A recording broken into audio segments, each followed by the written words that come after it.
Magandang araw sa lahat. The YouTube channel of the Fraternal Order of Eagles Limbas Law Corner is back to once again render public service in the field of law for our countrymen, o ang aming pagbabahagi ng kaalaman sa batas para sa sambayanang Pilipino. Kahapon may nakausap ako, tumawag sa telepono, humihingi ng payo kasi meron silang hidwaan sa kanilang pamilya.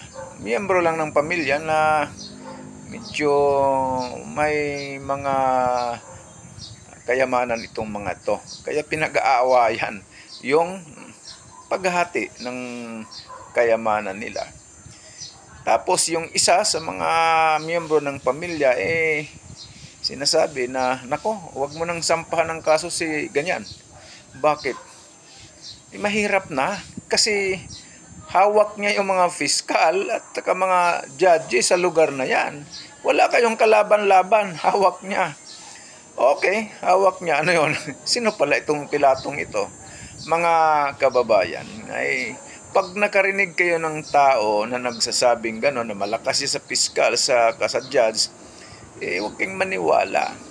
Sinasabi lang niya yan para hindi kayo magdidemanda. Kaya lugi kayo, right?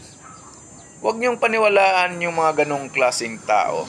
Yun yung pamamaraan nila, dipinsa nila para hindi sila mademanda, para hindi sasakit yung ulo nila. Kayo ang sasakit kasi manatili kayong biktima kung kayo'y mananahimik lamang. Okay?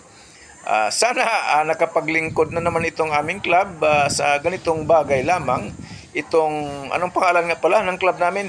Limbas Marangal Eagles Club of the Eastern Rizal Region 2, sa pamamagitan ng inyong lingkod na isa namang abogado at isang propesor sa maraming law school sa ating bansa. Maraming salamat at magandang araw sa lahat.